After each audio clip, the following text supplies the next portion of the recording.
Good morning. We're going to go ahead and get started. Thank you, everybody, for being here. Welcome to the March 23rd, 2023 Social Equity Working Group meeting. I believe I've chatted with everybody, but if anybody wasn't here in January, I am the new Social Equity Working Group staff liaison. My name is Paula Zamudio. Nice to see you all. And I am calling today's meeting to order at 10:04 a.m. Clerk, can you confirm that we have a quorum? We do have a quorum. Thank you. And before we get started, can we ask our interpreter today, Carlos, to introduce himself and walk us through how to access interpretation services for our meeting today? Thank you very much, Chair. We'll begin with the announcement in Spanish. I'll be back with the announcement in English. Muy buenos días. Se está ofreciendo interpretación simultánea al español para quienes nos acompañan por Zoom. Por favor, desplácense después de este anuncio a la parte inferior de la pantalla de Zoom y aparecerá un icono de interpretación, nuevamente después del aviso, y ahí podrá seleccionar Spanish o español. Si está en la aplicación móvil de Zoom, tendría que presionar primero los puntos suspensivos, luego interpretación y luego su idioma. Good morning. Simultaneous interpretation is being provided to and from English. For those of you joining us via Zoom, after this announcement, please scroll down to the bottom of the Zoom screen where your meeting controls are. There you would find an interpretation icon. It will look like a little world, and you would select English as your language. If you are joining through the Zoom mobile app, however, you may not be able to see the icon, in which case you would press the ellipsis, the three dots, then interpretation, and then choose your language. Now, if you are joining us today at Sandag and will need interpretation into English, please check out a headset from the receptionist on the 7th floor. The headset looks like a little iPod and comes with an earpiece which you can use to hear any Spanish comments or questions translated into English. You simply hold the earpiece to your ear and the interpreter will come on automatically.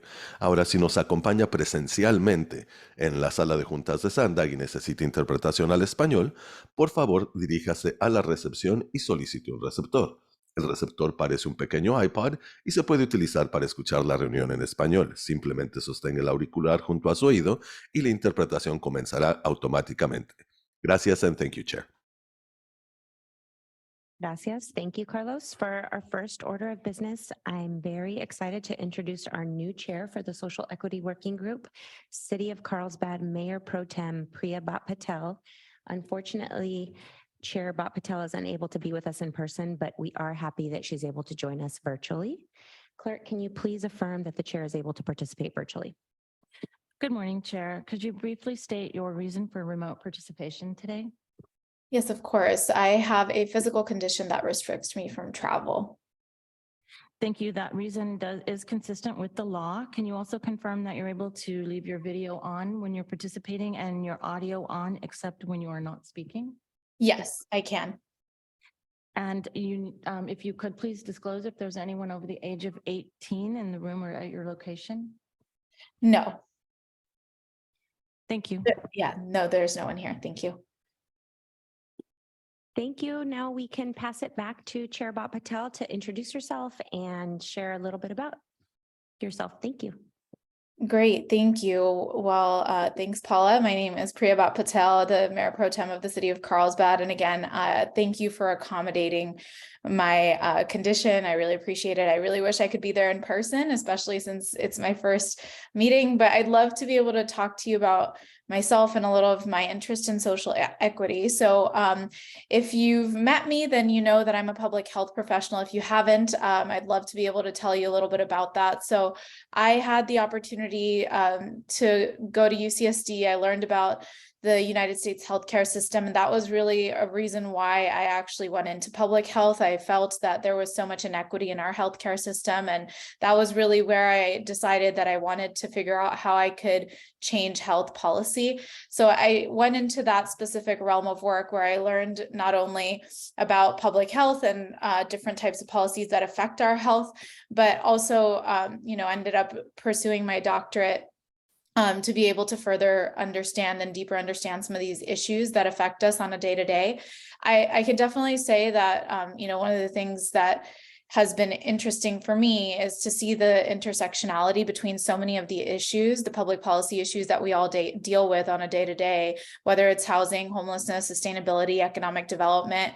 And I think, for me as somebody who's from that different lens of hopefully preventing things from happening, because I know a lot of our legislation tends to be about like, how do we put the fire out, right? But I think we really need to think about how do we prevent something from happening? How do we address those inequities? How do we make sure everyone has that equal opportunity to, whether it's housing and, equal opportunity to transit, making sure that we have inclusive economic development. So I think it's a lot of different things that for me are of interest in social equity specifically.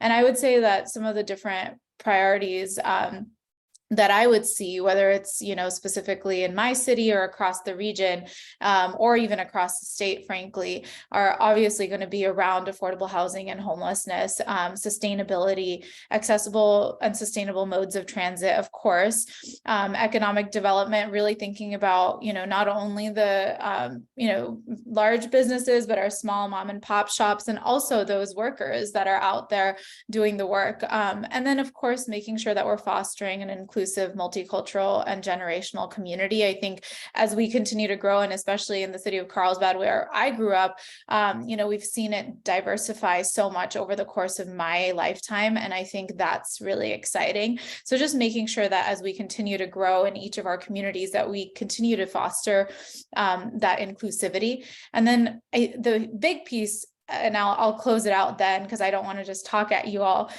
is just making sure that we really communicate with the community and ensure that we have engagement, because I think any of these issues have to make sure that we're bringing forward the folks that we're trying to serve, right? And that the folks are part of making that solution happen. And so community engagement by making sure that we're removing any barriers to engage, so that whatever solutions that we're coming up with are actually community driven, not something that we're telling folks to do. And so I think that's something that I'm truly excited about. Looking forward to obviously working with everyone on it.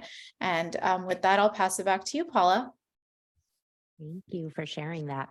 And now for the sake of our new chair, maybe we just go around the room and introduce ourselves and do a quick 20, 30-second name, organization, and a little bit about who you serve. And maybe if we could start with Kim and work our way around the table. Wonderful. Thank you. It's very nice to meet you, Chair. My name is Kim Heinley, and I'm with Bayside Community Center in Linda Vista. And we predominantly serve District 7, which is north of the 8 and between the 163 and the 5. Our clients are predominantly Spanish and Vietnamese speaking and low income community members in Linda Vista. And we've been around since 1932 and are so pleased to be part of this working group and CBO network. Good morning, everyone, and good morning, Chair. My name is Erica Leary, and we met many years ago. I work for Vista Community Clinic, and my other hat is managing our North Coastal Prevention Coalition, addressing substance use prevention. But my role here on the Social Equity Working Group is really to address what you mentioned about community engagement in all kinds of public health and social equity issues, to get their voices heard and their priorities addressed. And I'm happy to have a wonderful staff member working with me at Vista Community Clinic. Our work on this project primarily focuses in Oceanside, but as opportunities arise in Carlsbad, we'd be happy to partner. I myself also have a public health background, so welcome. Good morning, Chair. Good morning, everyone.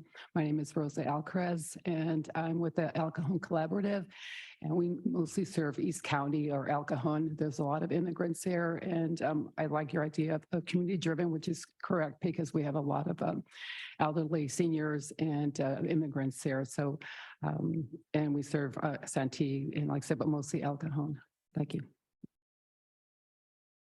Good morning, Chair. It's a pleasure to meet you and welcome aboard. My name is Jesse Ramirez, and I am the Community Engagement Manager at City Heights CDC.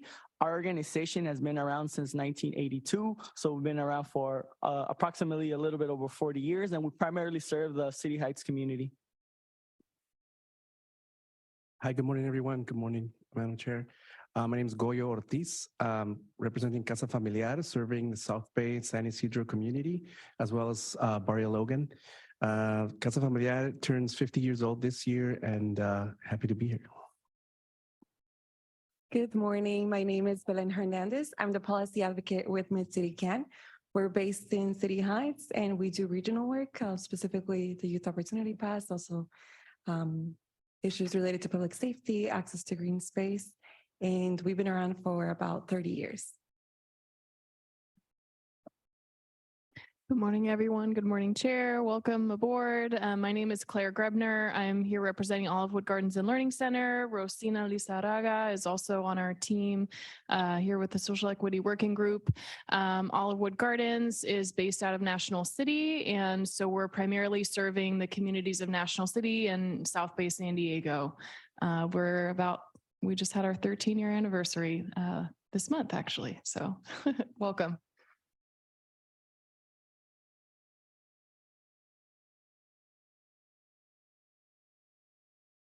My name is Barry Pollard. I manage the Urban Collaborative Project. We service the southeast section of the city of San Diego. Going around the room, we're the rookies. We've been in existence since 2013. So we're celebrating 10 years. And we focus a lot on, the short version is a healthy community. So we make sure that it's walkable. We make sure that the transportation flows are good. We make sure that there's enough resources and services.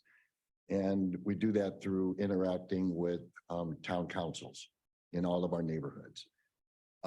Good to have you here. Welcome. I think you're going to have a good time here.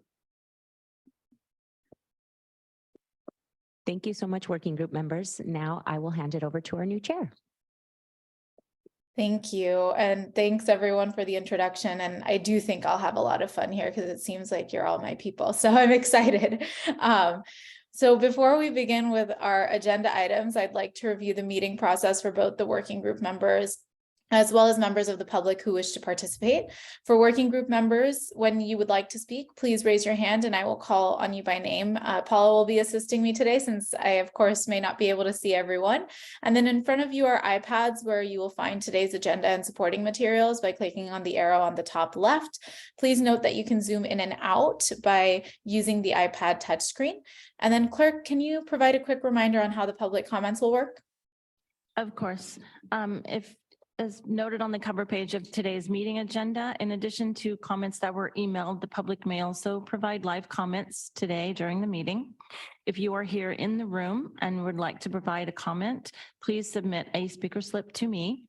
If you're a member of the public joining by Zoom, please raise your virtual hand on the item you would like to comment on. The raise hand feature is on the Zoom toolbar. And if you're on your phone, you *9 so you can speak on your phone. I will call on members of the public first that are present in the room, followed by virtual commenters. And those I will call by either the name or the last 3 digits of your telephone number. Thank you, Chair. Thank you. And do any members of the working group have any questions on meeting procedures before we continue? Okay, I'm assuming we don't have any raised hands. Is that correct? No questions. Okay, great. All right, so let's begin our meeting with item number 1. And that's going to be specifically public comment. So this is members of the public having the opportunity to just address anything, of course, that is not on the agenda. So with that, I'd like to open it up for public comment. I have one member of the public that's virtual, Blair Beekman. Please go ahead. Hi, Blair Beekman here. Thanks for the meeting today. I had 2 items I wanted to talk about. One is that for the social equity group, you guys are addressing the concepts of bridging the digital divide issues at this time and how to better develop broadband infrastructure in San Diego County and in tribal areas. And I just wanted to remind yourselves and mention the ideas of how the future of bridging the digital divide is not just building the infrastructure, it's making sure that the infrastructure you're building has an open, accountable process. It's the process that is part of the process of developing the bridging the digital divide, I feel. And that's open, accountable practices, making sure broadband installers offer a good notification process to community persons when needed. And interestingly, as this will be built in tribal areas a lot, as much as the broadband is needed for tribal persons to understand their civil rights in this process, that's building, I think, an important future. And there's really important work towards accountability with tech right now that offering to tribal persons, I think would give them an incredible leg up on basically our human existence, our societal existence. And that is a part of bridging the digital divide of itself, knowledge and good understanding of how our society functions.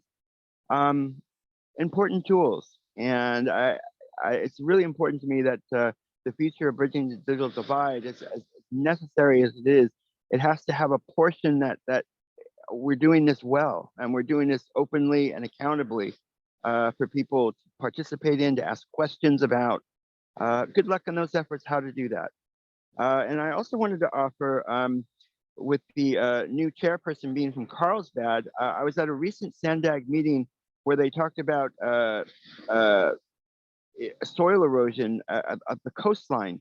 And at the time, they offered the concepts of just replacing the sand.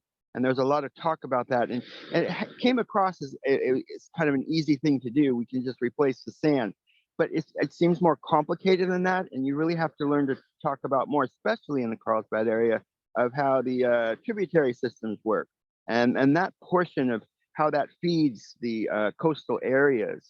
And we have to be clear about that. If you dump in a bunch of sand, that actually may harm the tributary system. So we have to be careful with that and use a cautionary better language. Thank you. Thank you. That concludes the public comments. Great, thank you. And if working group members would like to offer any comments or questions on items not on today's agenda, you can also raise your hand at this time.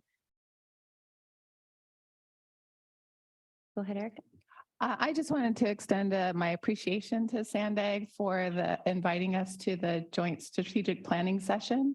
I found that very valuable and interesting, and I think really helped make me feel connected to Sandag and the process. So just wanted to thank you for that. Thanks for sharing that. And we actually, at the later in the meeting, we're gonna ask if anybody else wants to share about that experience. Great, thank you. Thanks for sharing. Anybody else? Okay, well then we'll move on to the next item, and that'll be item number 2. And we will proceed to approve the January 26th and February 9th working group meeting minutes. So if any working group members would like to offer any comments or questions, you're more than welcome to raise your hand at this time. No hands raised, Chair. Okay, great. And do we have any comments from the public, clerk? We do not. All right, perfect. May I have a motion to approve? Motion, Claire Grebner, Olivewood Gardens. Great, thank you. And do I have a second?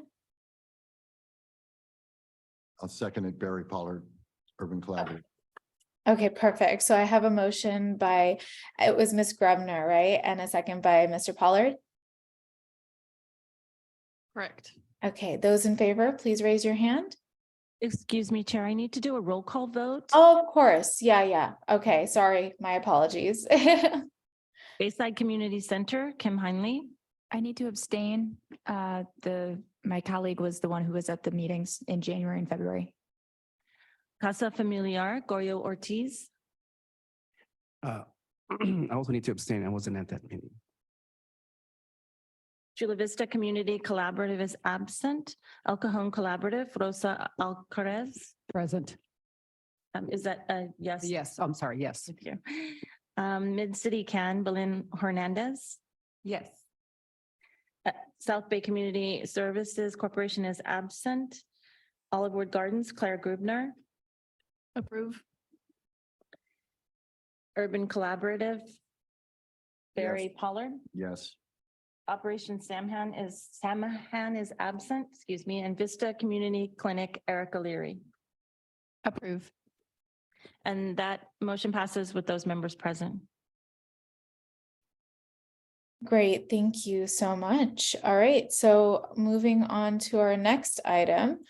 And here, of course, I was unable to attend the board retreat, and that obviously took place a couple weeks ago, but I did hear that several of you had the opportunity to attend and talk about the regional plan puzzle and a community conversation session. So I'd love to hear and get your thoughts on the experience, if you would be open to sharing. And if anyone would like to raise their hand and share, and I will again rely on Paula to help me out with that. Yes, hi, this is Barry Pollard. I was pleasantly surprised to see a lot of the topic of conversation was about Sandag's board working together, more so than the actual projects that are being implemented. And it was just refreshing that the issues that has been surfacing is willing to be dealt with in an open, transparent way.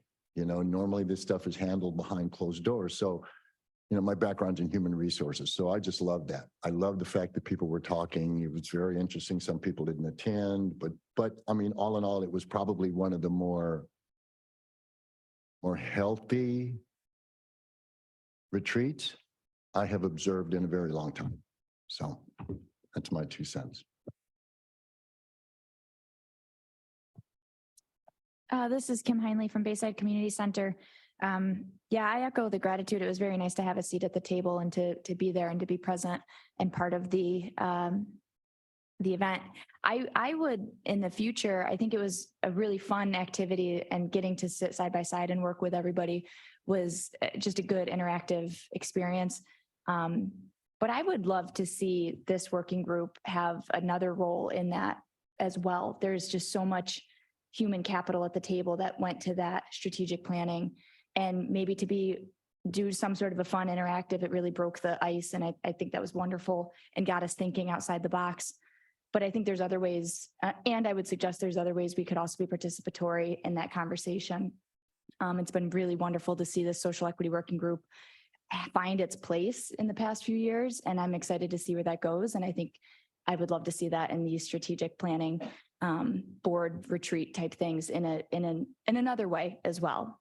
But thank you for the invitation. It really was a wonderful experience, and just to be able to also, you know, connect with and collaborate with our fellow CBOs here at the table at another site and away from the working group was also just a healthy environment to be a part of. So thank you.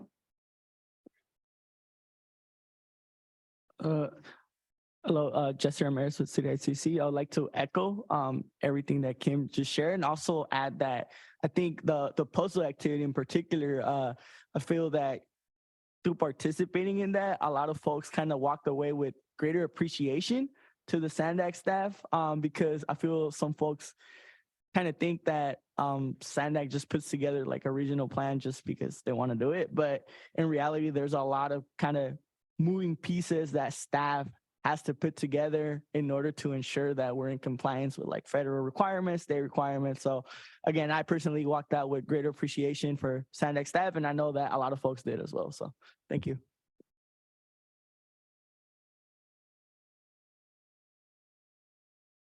Thank you for sharing. I see no more raised hands, Chair. Great, thank you so much. And do we have any comments from the public on this item? We have no public commenters. Great, thank you. All right, well, thanks everyone for sharing. And again, it sounds like there was a productive conversation there. And I do also agree that just having the ability to work together on these issues is really important. So really glad to hear that it was very productive. And then, you know, I know we have, speaking of productivity, we're going to be talking about on the next item, our draft fiscal year program budget. So I know we have a number of Sandag staff who will present the draft fiscal year budget, but we will start off with Robin Wapner. And excuse me, Chair, I would just like to correct for the record that I failed to call on Jesse Ramirez with City Heights CDC for the vote on the minutes, and he has indicated his vote is yes. Okay, great. Thank you for that. Perfect. And I'm going to go ahead and hand it over to Robin for item number 4. All right. Good morning, everyone. It's so good to be here with you today. I feel very far away from you though, so I'm going to lean in. So today we're super excited to be talking to you about our budget. I think I just heard some comments about how this social equity working group has continued to evolve over the last couple of years. My understanding is this is our first time bringing the budget to you before it even goes to the board tomorrow. So we're really anxious to have this conversation with you, get your feedback, be able to share it. Hopefully you'll be a part of the conversation tomorrow as well, and continue the dialogue as we work towards the final budget, hopefully in May, with your feedback, the public's feedback, and the board's feedback.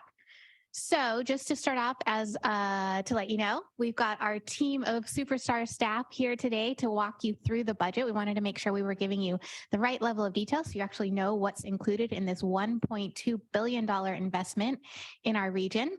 And what we're trying to do this year is really make sure folks understand why we do what we do. So Jesse, I appreciate you sort of commenting on the fact that, like, as fun as the regional plan is, I know Tori loves working on it. We actually have to do it. And the budget is another one of those things that we have to do. If anyone's seen our latest Sandag 101, what we're trying to help folks understand, because you all know we're a very complicated agency.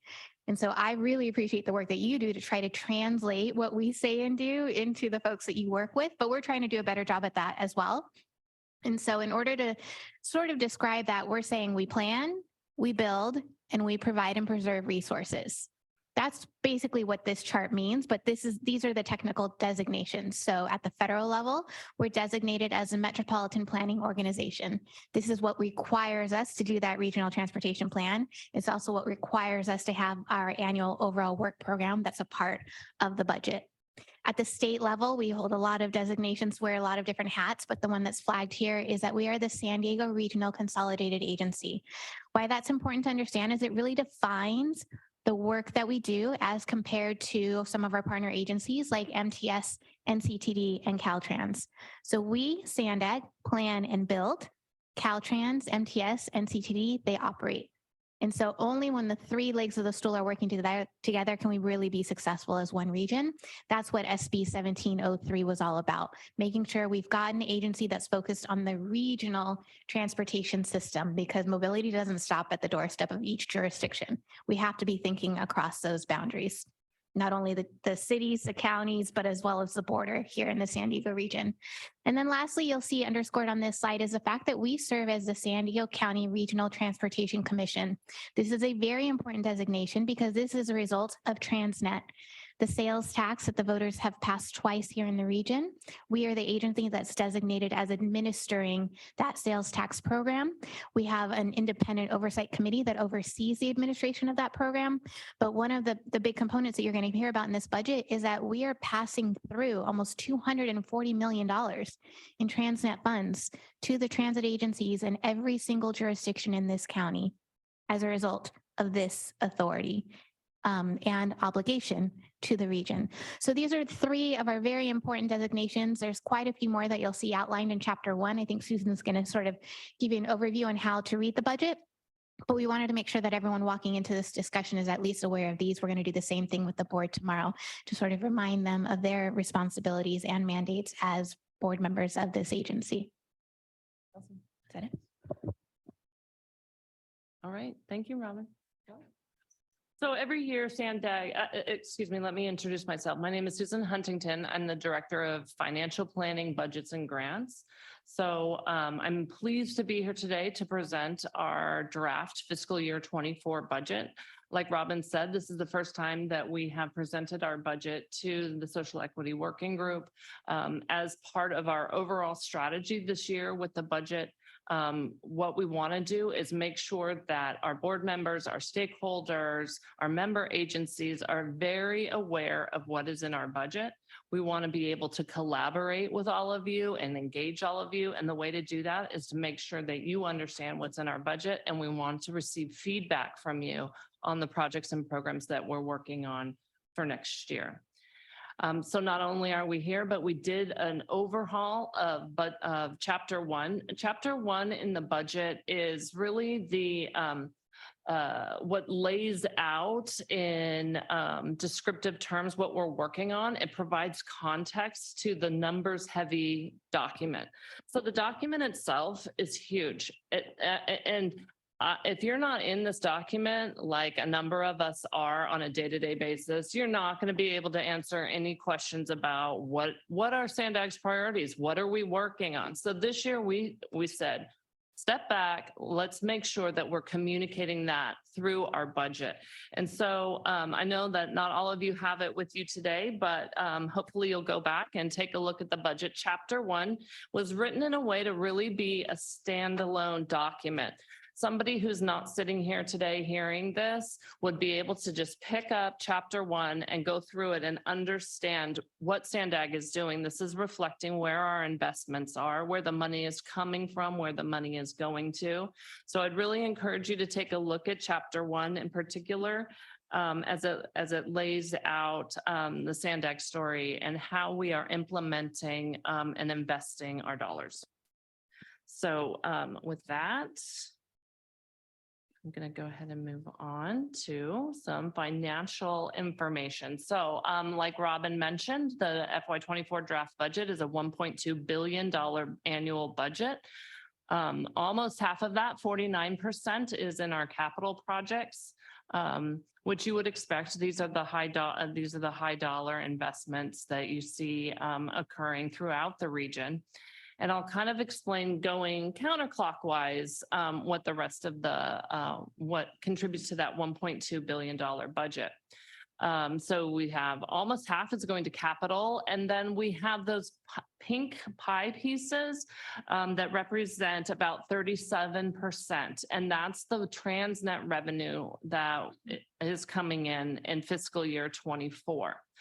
Of that 448 million, approximately 448 million, 175 million is going to our major corridor program. So the major corridor program is the Transnet projects that are the major infrastructure projects. And so of that 175, we are paying down some debt that we took out previously. So some of that money is going to debt and some of that money is going to capital projects. So if you add those two together, you get about 63% of the budget is going to capital projects.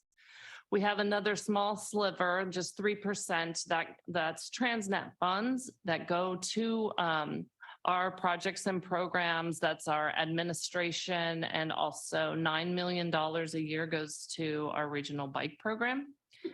And then the next pink sliver, this is the pass-through. 20% of our budget is pass-through Transnet funds that go to the transit operators and the local jurisdictions for their local streets and roads projects. So it's a pretty big component of our budget is made up of that Transnet revenue. Like I said, that's about 37%. Having those local dollars really do allow us to have such a robust program of projects. Moving further counterclockwise, 8% of our budget is the overall work program.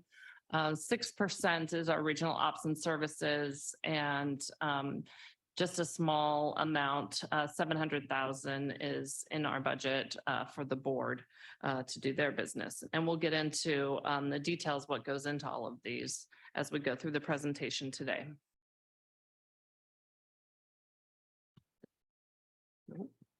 Nope. Okay. There are three primary components of the Sandag program budget: the OWP, the capital, and the operations. If we're taking out the pass-through amount, this accounts for about 750 million of the work that Sandag staff and our partners are doing. You can see here that over 3/4 of the revenue that's coming in to support that is from federal and state dollars. Only about 11% of the revenue is from Transnet. So again, highlighting the point that a lot of the Transnet money is just a pass through. So next, we're going to go through the financial summaries for each of these, the OWP, the capital, and the operations chapters. And then we'll follow that along with a discussion on our internal operations and human resources budgets. So chapter 2, this is, as you're going through the budget, this is an inventory of all of our regional planning projects and programs that we're going to be working on. And these are all single year, annual year budgets. I'll come back to that in a minute.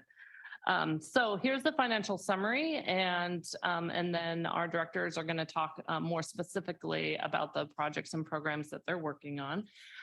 Within the OWP Chapter 2, we have 60 total projects. The main focus of this chapter is regional planning through like a data science lens. That's how I kind of think about it. And then this is also our community engagement where we would budget for those activities.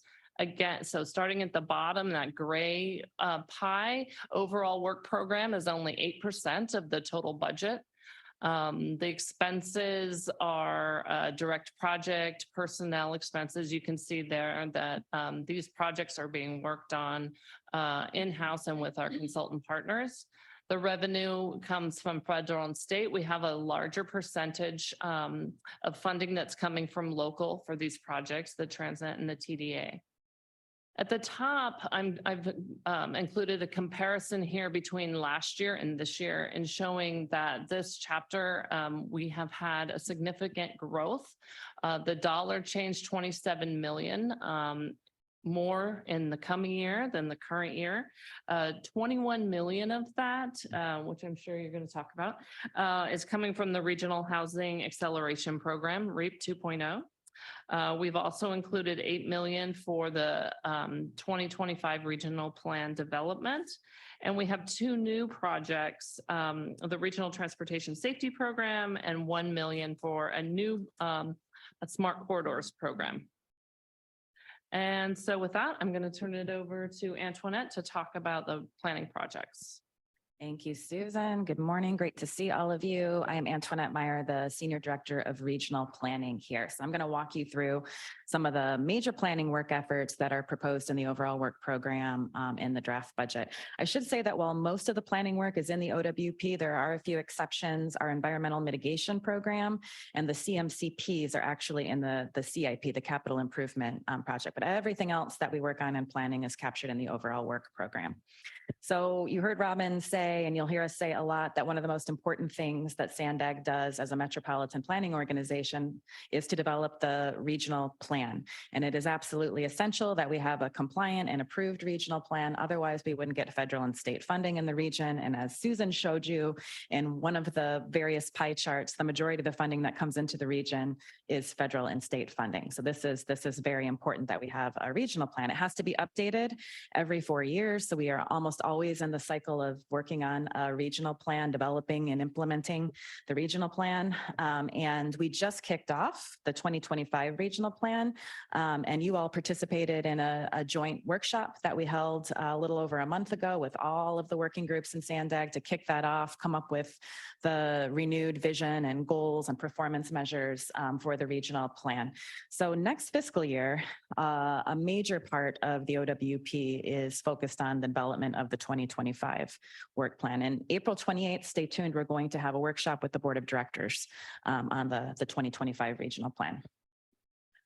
Another big piece of the regional plan is implementing the 2021 regional plan. And you all played a major role in shaping that plan, helping us with the outreach and the education, as you will with the 2025 regional plan as well. We are very fortunate to have you as our community partners, helping to make sure that we have an equity lens when we're putting the plan together and that we're reaching all of the communities in the region.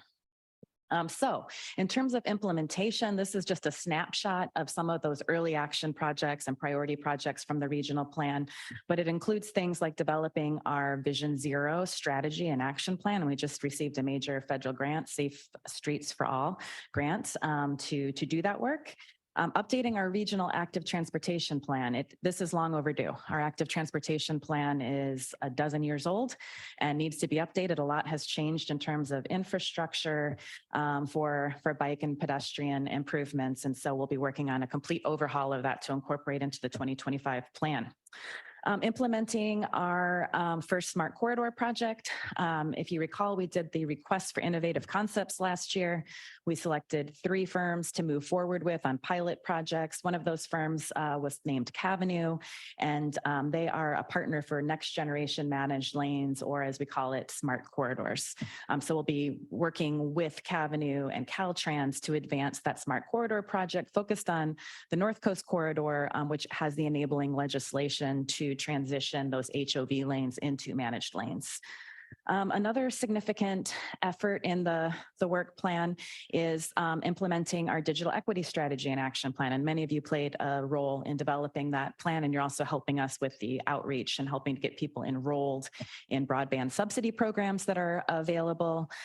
You'll be hearing later, I think, from our clean transportation team, but we have a lot of funding in the budget for zero emission vehicle incentive programs, both electric vehicle charging infrastructure, and we received a new grant from Caltrans where we'll actually be developing a zero emission vehicle incentive program that will be targeted towards lower income communities.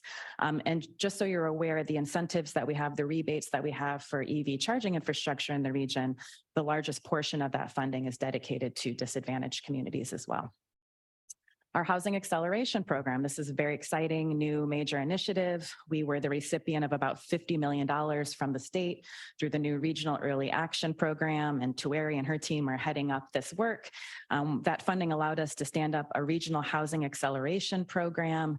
And a lot of the funding that we got actually is money that goes to support or is passed through directly to local jurisdictions, affordable housing developers, and tribes. Over 80% of the funding is for those purposes. But what SANDAG's role is to administer those funds and also to provide the technical support to local jurisdictions to be able to plan for and develop and implement affordable housing projects.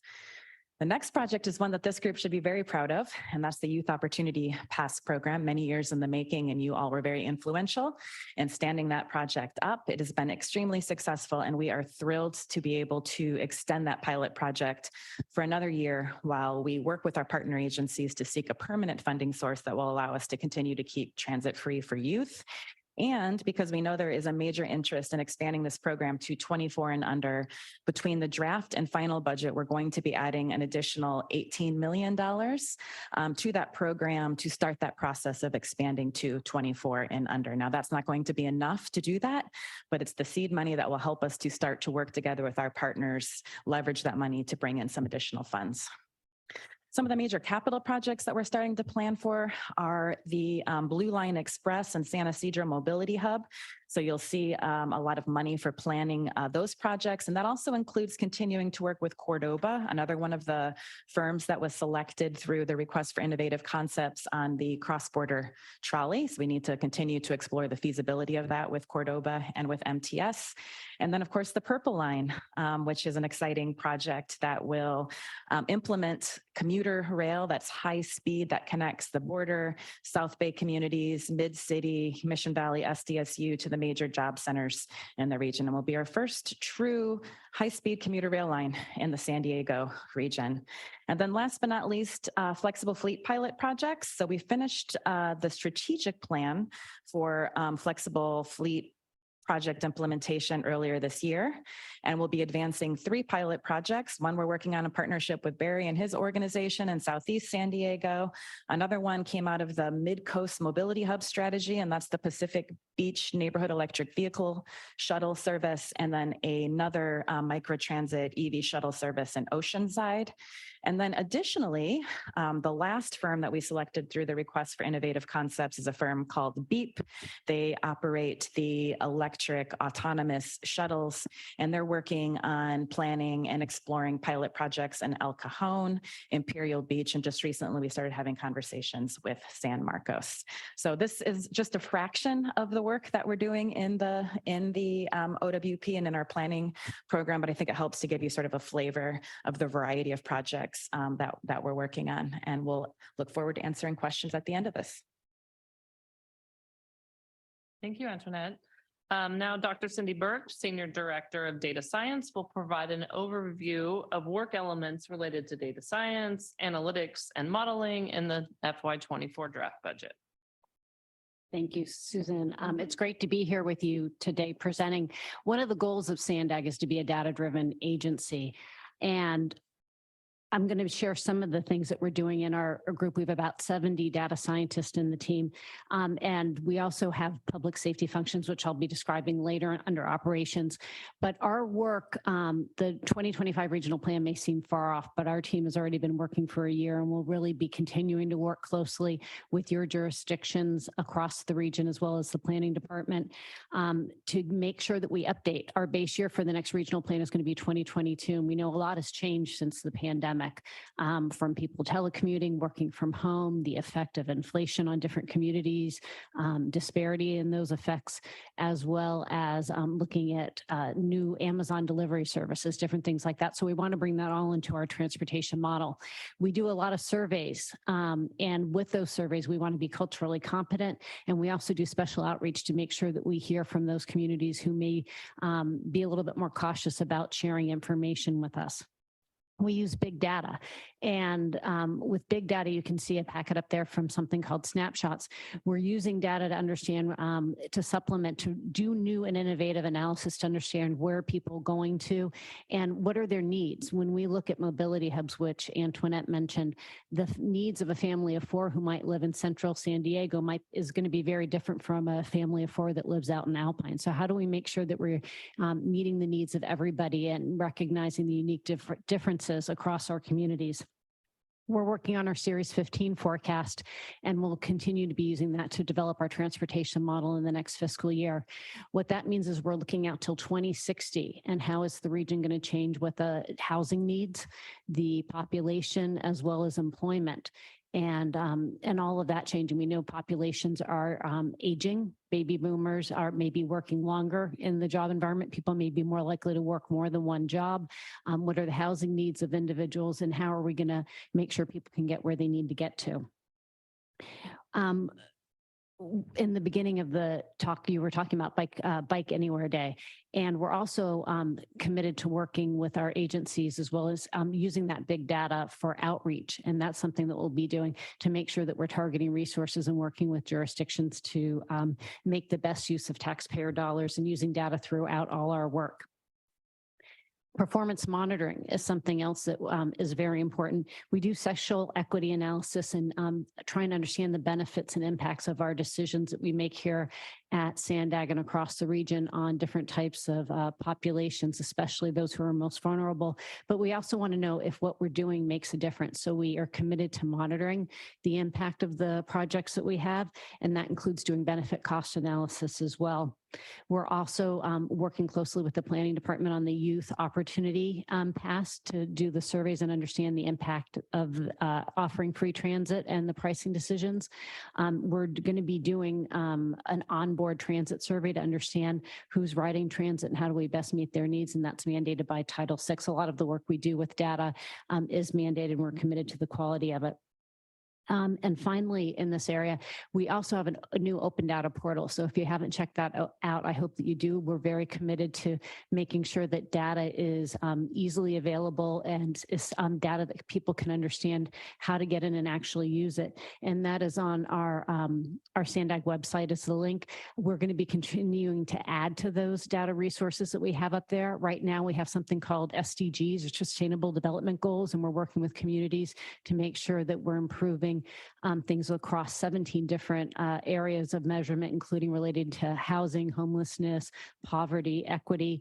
We're also going to be doing a new safety dashboard, as well as working with the planning department on a housing dashboard and continuing to look at the digital equity. So our team's busy making sure that we're using the best data to help everybody make the best decisions we can.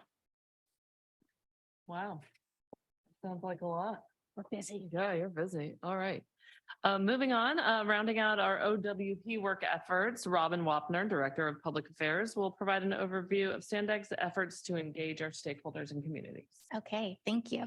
So our slide, I feel like this is our slide, is part of the presentation at this point, right? Because technically it falls within the overall work program chapter of the budget. But I actually think it makes perfect sense because when it comes to the community, I think we should be involved at every step of the way. So whether it's the planning stage or the capital stage that's going to come after me from Sharon, I think we need to make sure the community has not only a voice, but the opportunity to actually participate in the decisions being made from throughout the entire life cycle of all of our projects, programs, and policies. So I was really glad that we were able to get pushed up towards the front of the presentation this time. So yes, community engagement, stakeholder engagement. When we say that, what we mean is not only talking to, but hearing from the community. And like I said, making sure that the community is helping to shape what the work that we do here really looks like. We have state and federal mandates when it comes to public outreach, right? You're probably all familiar with that through the environmental process for the regional plan. There's public hearings we need to hold. But what this slide really is meant to represent is that we want to go above and beyond. Our board adopted a commitment to equity 2 years ago, I think now, and we want to make sure that that's more than words. We're really walking the walk, not just talking the talk. And so you're going to definitely see an emphasis of that, not only in this budget, but through the work that we're doing over the next year through fiscal year 2024. Some of the areas of focus that you'll probably see us talking about the most is the regional plan, as we're kicking off the development of the 2025 regional plan. We're also going to be partnering with our cities and hopefully community stakeholders on a major housing campaign over the next year to support some of the issues that the chair was talking about earlier today. We're very excited to be celebrating the 35th anniversary of Transnet this year. I talked about earlier what that means for the region, $240 million passing through this agency for every single part of the county. We want to celebrate that and let the folks know what has been delivered and what we're working on right now to make everyday lives easier for everyone, no matter where you live in the county. Those are just a few examples where you're going to see us really making a major effort. I think another change you're going to see out of our public affairs department is we want to focus more on going to where the people are, meeting people where they are. So less about Sandag necessarily organizing our own events, but learning through you where people are already doing things and how can we be a part of that? How can we help support the events that are already going on? So an example of that is this weekend, we're going to be joining a couple of different Clean California events. Caltrans invited us to join them in Logan Heights on Saturday, and we're joining another event in Vista on Sunday. So any opportunities for us to be out there, to be having these conversations, to be working with you, our goal is to make sure that everyone understands we are the region's agency. It shouldn't only be us talking about the agency. We want to make everyone an ambassador for what we're doing so that they can help share the information to make sure everyone has the correct information and can properly participate in these public policy debates. So we're looking forward to working with all of you on that. Thank you.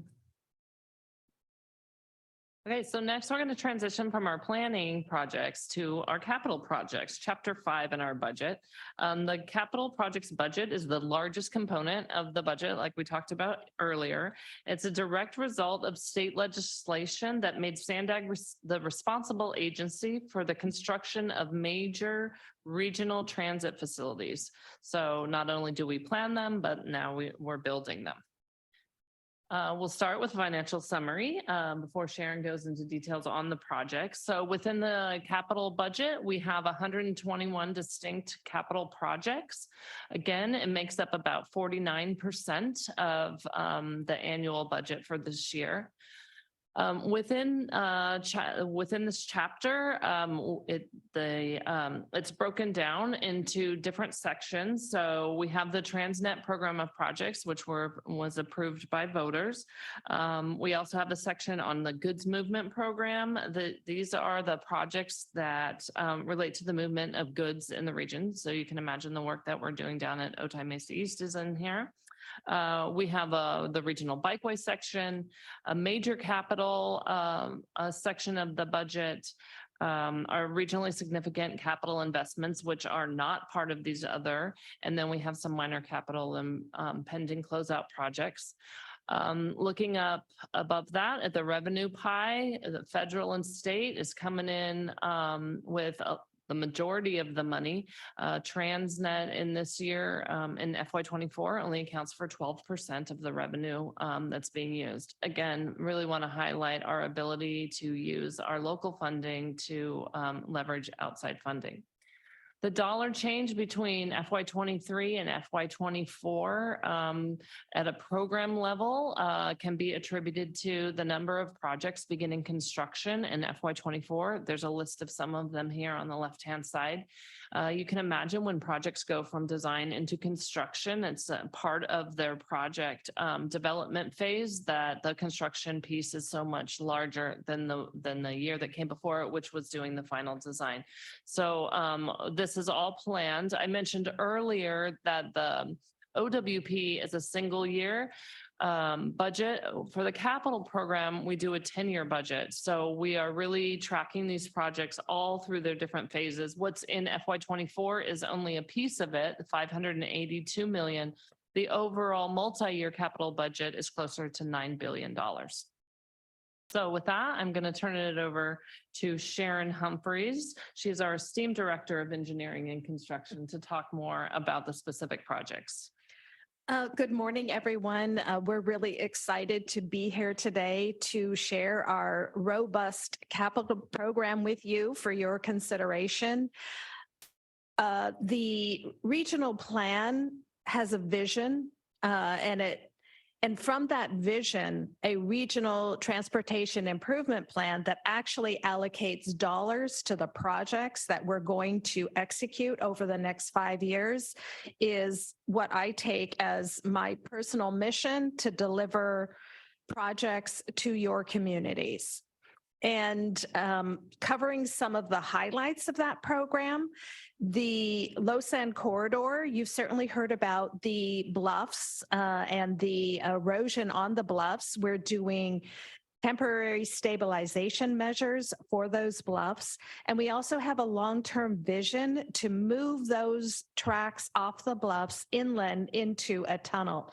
And so we're going to be starting construction on phase 5 of the bluff stabilization temporary measures this year. And we're doing environmental clearance and preliminary engineering for the tunnel project that's going to occur over the next 3 years. The next project that I'm going to discuss in detail is the Otay Mesa East Port of Entry project. This project is located approximately 2 miles east of the existing Otay Mesa Port of Entry, and it is a completely innovative, transformative project. It will be a tolled port of entry that will have on average a 20-minute wait time. And it will have a variable toll. So the longer the lines get, the more the toll goes up. And we are certainly taking into consideration social equity considerations regarding that crossing. And certainly we'll be working with you all to make sure that it is implemented in a fair and equitable manner. The airport transit connection is a really important regional project. We are one of the very few large cities that does not have a direct connection to our airport from public transportation. And in the spring of this year, we will be bringing forward for your consideration the concepts to connect the airport to transit. And from that, the region will select a locally preferred alternative that we will advance into environmental clearance. We continue to work proactively on the bikeway program. We have a number of projects in construction, Pershing, Barrio Logan, Bayshore to Border. And we also have a number of projects that are coming up for construction, Imperial, Orange, Robinson, Eastern Hillcrest. And as Antoinette mentioned, we will be looking at a new regional active transportation plan that will update the old plan to bring bikeways into more communities. And these aren't just bikeways. These aren't just, stripes and a little extra pavement. These are transformative projects for communities. They're complete streets, they're improved lighting, they're landscaping, they're beautification projects, and they really change neighborhoods. So we're very much committed to bringing those projects into local communities. And I don't want to forget the highway projects. They don't get a lot of attention, but they are important for people who have to use cars to commute. And we're focusing on projects that have a HOV component, a transit priority connection. We're moving forward with environmental clearance on the connectors at I-15 and 78, as well as HOV lanes along 78. Also, the connectors at I-5 and 78. There will be construction starting soon on SR 56 on the HOV lanes, with operational improvements planned for SR 52. We're working on environmental clearance. And also on I-5, the next phase of improvements on Build NCC will include active transportation and sound walls. And then we're also working on additional sound walls on 805 and auxiliary lanes construction, both northbound and southbound. And with that, I'll pass it back to Susan. Thank you very much. And each of these projects has their own work elements detail in the budget. So if you want to know when the major milestones are coming up for these capital projects, or what type of funds are supporting these projects, what the emphasis in FY24 will be, all of that information is contained within Chapter 4 on a project by project basis. So moving on from the capital projects, Chapter 3 is our regional operations and services. So we also operate and maintain regional transportation facilities and law enforcement data systems that support travelers, employers, and public safety agencies in San Diego County. Back to the financial summary, we have about 40 total projects in this chapter. You can see the major elements which contribute to the cost. One thing to point out here, we have this transportation operations expenses. That's about 80% of the budget. And then on the revenue piece, those other local funds, that's coming from the toll road revenue, fast track revenue, public safety entities provide dedicated funding for some of the services which are provided. So with that, I'm going to turn it over to our Director of Toll Operation. Oh, no, let me say this right. Director of Regional Transportation Services, Lucinda Broussard. Thank you. I appreciate that. Good morning, and thank you for having us. First thing I want to talk about are the SR 125 toll facilities. I think people don't realize not only do we operate it, but we also own the building out there and have about 50 team members who handle customer service. They do maintenance, the landscaping, the roadway, everything that happens on that road actually comes from that building. So the toll facilities there are literally, we do operate and maintain them. Some things to know that I think people don't realize is that we have like 4 ways to pay, which really talks a lot about equity, right? We have a cash, which is always a problem on toll roads that are all electronic, is there's no way for people to pay cash who only work in cash, only do their business in cash. There's a cash credit card on the lanes that you can pay. We also have toll collectors at the far end that you can use, but you can use a fast track account or a good, sorry, I came from many different tollways and everybody's name, I'm like branded, a Sandag fast track account. You can have that, you can use your account, or you can also pay by plate, which means I can ride today and within a week, I can make that payment. So it's not like I may not have cash as I'm going through, I may not have a way to pay, but it allows you another way to pay. So there are multiple ways to pay, which actually helps the community. We are also open. So we have the customer services open Monday through Friday. Our phones are open until 6 p.m. There are ways to contact us. And that's a 10-mile road, goes from SR 54 all the way to the 905 at Otay Mesa Road. The I-15 fast track managed lanes, which we call the express lanes that you've heard, open 24 hours a day. It allows single occupancy vehicles to buy into excess capacity. So if you're an HOV, it's free. But if you're not, and there's availability, you can buy in. Another way to get yourself to where you're trying to go if you need to get out of traffic into a managed lane.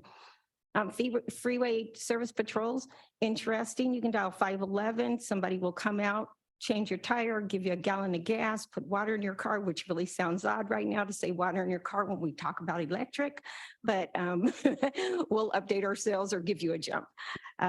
You can reach them by 511, or you could be pulled over at the side and somebody can pull up behind you. The whole ideal is to move people out, mostly during peak times, move you out and keep traffic moving, basically keep cars moving. So another mobility issue.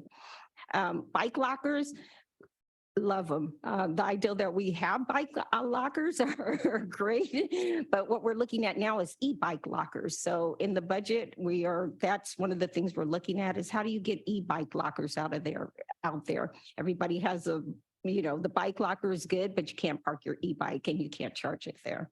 And then van pool program, we have 412 people or van pools signed up. I was going to say that all of these are mobility, all of these are services that we're trying to provide for mobility. How do you move around? How do you park? If you're using your car, here are some things we have. If you're using a bike, here are some things we have. And on I-15, we also have MTS does express buses through there. So we also have a transit component. Thank you. And Dr. Cindy Burke is back. Let's hear about the FY24 criminal justice and RJIS programs. So many people don't know that we have public safety functions at Sandag, and we're, I believe, the only municipal planning organization that does, but it really makes sense when one thinks that public safety has so much of a crossover with public health, and it's a quality of life issue. We want to make sure that transit is safe for people to ride. We want to make sure that active transportation is safe for people. And that's where the CJ and RJIS come in. Both have been part of Sandag or an entity in the region since the late 1970s or early 1980s. We staff the Public Safety Committee at Sandag, which is a unique policy committee that's made up of both elected officials as well as heads of local, state, and federal law enforcement agencies. So it offers a unique opportunity to have dialogues relating to homelessness, the opioid crisis, for example, and a lot of different crossover issues. For criminal justice, that it has all dedicated funding, as does RJIS. So it's not taking from other agency funds. CJ is supported with both member assessments as well as grants. We've worked with many CBOs around the region over the years, and we bring in about $4 for every $1 we do in that member assessment fees. We do presentations, we provide crime statistics for the region, and some of the evaluations we've done over time. I'm guessing this group might know about Prop 64, which legalized marijuana use for individuals 21 years of age and younger. We're working with La Mesa, San Diego, as well as Chula Vista on that. We're working Chula Vista Promise Neighborhoods, working with Promoteras to understand the health needs of the communities, looking at gun violence across the region, looking at human trafficking projects up in North County. And we're finishing a project right now on alternatives to incarceration for low-level offenders that came about through the county's efforts to look at how jail populations changed over time during COVID, and how do we safely safely keep jail populations down. ARGIS also has funding for member agencies, user fees, as well as grants, and they're really a hub of data across the region. The goal is information sharing and making sure you watch CSI and you think it's all easy push buttons, but it's not. It takes a lot of technology and work to put it all together. So in addition to being a library, they also offer applications and tools for law enforcement to make sure that information sharing is facilitated across the region. So that's what that part of our public safety at Sandag does. Thank you. Thank you very much. Okay, so now we're going on to our administration budget. Chapters 6 and 8 of our budget is the internal operations and human resources piece. These chapters show the cost of staff time, office leases, contracted services, information systems, travel, training. And I'm going to let Melissa, our Senior Director of Organizational Effectiveness, provide us some details on our internal initiatives and strategies. Absolutely. Well, hey, I am really pleased to be here. I think it's my first time joining your committee meeting. I'm impressed that you've been sitting here listening to us for so long, talking about our budget. You can see how passionate and dedicated we are to bringing this work to life. And the part of the organization that I'm responsible for is a lot of our internal operations. So as Director of Org Effectiveness, I oversee our human resources team, our contracts procurement team. I work very closely with Elaine Richardson, who heads up our diversity and equity program, as well as our facilities here within the agency. So when we're talking about operations, definitely talking about a lot of the day-to-day elements that we need for this organization to run. So as Susan mentioned, I want to kick off here and let you know a little bit about the strategic initiatives that my colleagues here and I have been working on in the organization. We're really putting an emphasis on how we continue to develop and improve the way that we do business within the organization. Right? You've been hearing a lot about the programs, the services, the projects that we're doing out in the communities. That same level of investment and care is happening within the organization as well.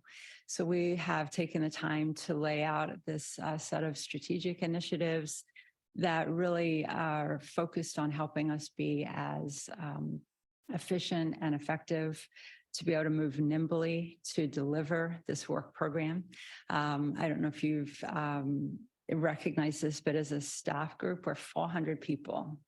We're 400 people delivering a $1.2 billion budget. So we need to be, again, we need to be streamlined and efficient, really have this view on continuous improvement to be effective in the work that we do.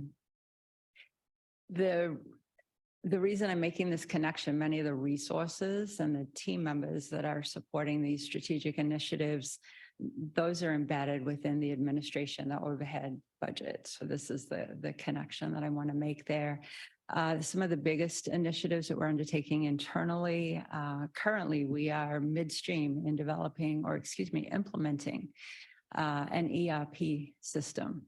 This will essentially replace a number of different antiquated systems that we're currently using, help us be more efficient in the services that we're providing in areas like accounting and budgeting and payroll and HR and contracts and so forth. So really a very broad tool that many of our programs will be using to deliver their services to the organization. We're also looking at a contracts program. Again, I mentioned we have a very large program that we're delivering, and the ambitious set of programs and projects that we're working with really necessitates us to take a look at our contracts program and what we can do there to award work out to firms that we're doing business with. And again, that contracts program works very closely with our DBE program, small business program that Elaine Richardson heads up. And then finally, one of the other highlights I would say in our strategic initiatives for the year ahead is looking at our investment in our people. An amazing, talented staff group, and really wanting to make sure that they are equipped for continuous growth within the organization and the ability to move and adapt as the agency's work program changes as well. So with that, let me just give you some highlights of what is incorporated into our administration budget. So it is about $26 million, about 2.2% of that $1.2 billion program that we have proposed for FY24. The admin budget includes resources for the day-to-day administration or operations of the agency, things like rent and insurance, telecom expenses, computer, hardware, software, and things of that nature. It also includes labor costs for those internally focused teams that I mentioned. Again, our contracts team, accounting, payroll, contracts, and so forth. And then finally, there's a component of consultant resources that we use to augment the core functional teams within the organization. Projects include things like conducting our financial audits. We have perhaps on-call legal services when we need them from time to time. Our DBE program has a lot of compliance components to it, so we do rely on outside assistance with that, compensation consulting and things of that nature.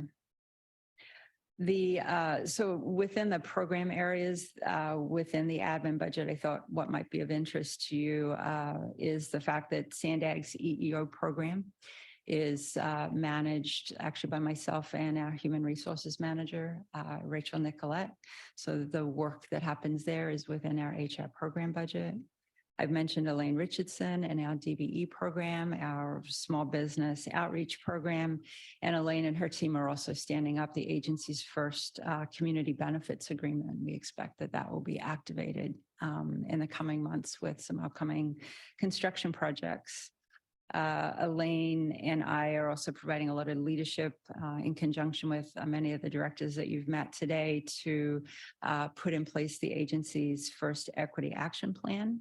And I know that you've received some information about that already.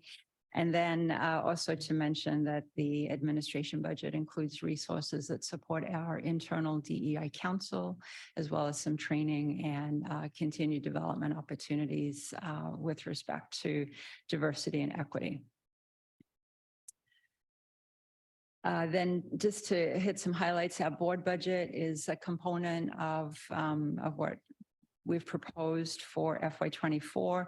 This budget is primarily the resources for our board meetings, our policy advisory meetings, and so forth that happen on a regular basis, monthly basis. Also some resources in there in the event that board members travel. And we recently talked about the board retreat out at Viejas. So again, resources for another event like that in FY24.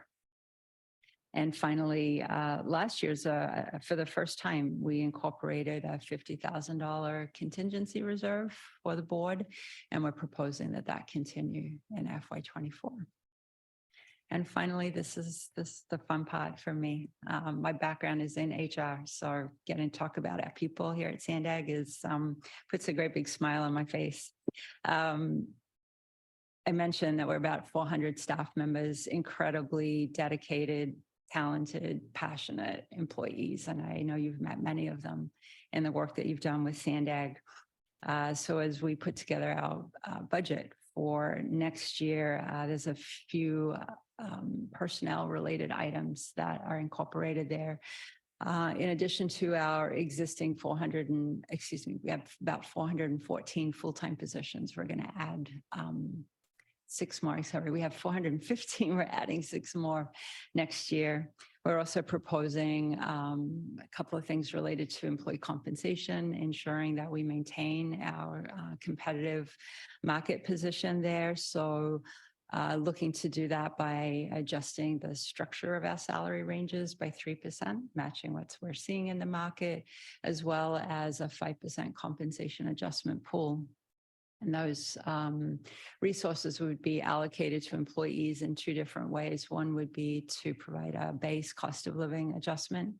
2% is what we're recommending to the board. And then finally, the employees undergo performance evaluations on an annual basis. And as a result of those evaluations, we have a pool of funds to provide performance-based merit increases. This is the second way that employees advance within their salary ranges. And then finally, our benefits program, we're not proposing any major changes to the benefits program for employees next year. We are continuing to make investments into trusts that we've established that help the organization save for future pension costs. And there's some information about that included in the staff report. So thank you for your interest in the admin and personnel budgets. Thank you. Thanks, Melissa, and thanks to all the directors that helped to present the Sandag's draft FY24 budget. You can see here the schedule. So last week we presented the draft budget to the executive committee, and they authorized the distribution of the draft budget to our member agencies and other interested parties for review and comment. We're here today and are looking forward to receiving and incorporating any feedback which this committee might have. Tomorrow, we will be making the same presentation to our board of directors, hoping to get their approval on the draft budget. And then the proposed, then we're going to be taking any feedback that we get, and we will be bringing back a final budget to executive committee and the board in the May timeframe, so that we can submit our final budget to our funding agencies by mid-May to implement the budget on July 1st. And so with that, thank you very much for listening. You can tell there's a lot of work going on. We have really exciting programs that will make some major impacts in our communities, and we're really excited to present the budget to you today. Hopefully you understand the budget a little bit more and can talk to your contemporaries about it and share the good work that's going on here at Sandag. Thank you, and I'll turn it back to you, Chair. All right, well, thank you so much for the presentation. It was chock full of a lot of information, and obviously there's a lot of work being done, and really appreciate all of the different staff members that are involved, and of course the entire agency for pushing this along. So I'd like to, of course, turn to the working group and see if there are any comments or questions, and if so, if you could please raise your hand at this time. And Paula, if you could help with that. I know I saw at least 2 or 3 hands go up, so. And then I think Belen and then Barry. Thank you. Great, thanks. Thank you, everyone. I won't pretend that I understood everything, but I do appreciate your attempts to explain it and know that you work very hard on it. I don't even know if this question is that relevant, but I am curious, being a Oceanside and North County resident, how the catastrophes impact the budget, and if they do, like the 78 is currently closed. So when major roadways close, who has to pick up the tab for those repairs? Good morning. Yes, so with regard to the sinkhole on 78, that is a state route, and Caltrans is responsible. Sandag primarily focuses on, regional planning and construction projects, but the ongoing maintenance of the freeway system is the responsibility of Caltrans.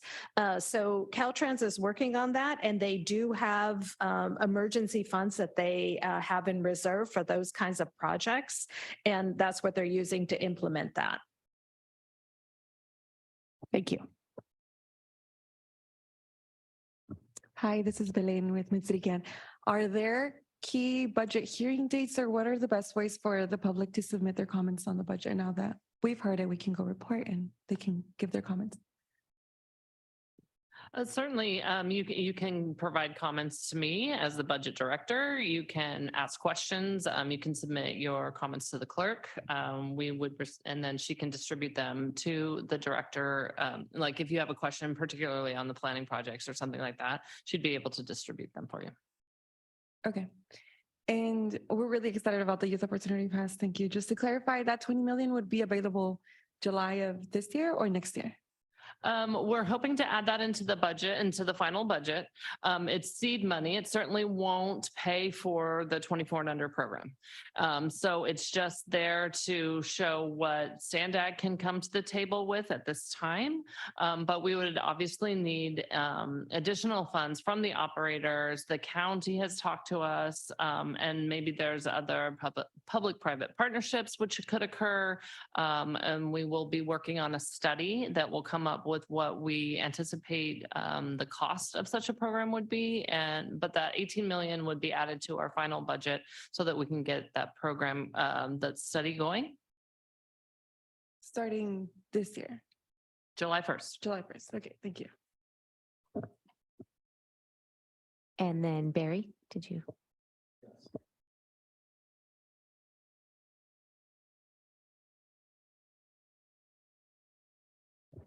By the time you folks get the project, it's already taken from the regional, the RTP, correct? So those are the things that you work with.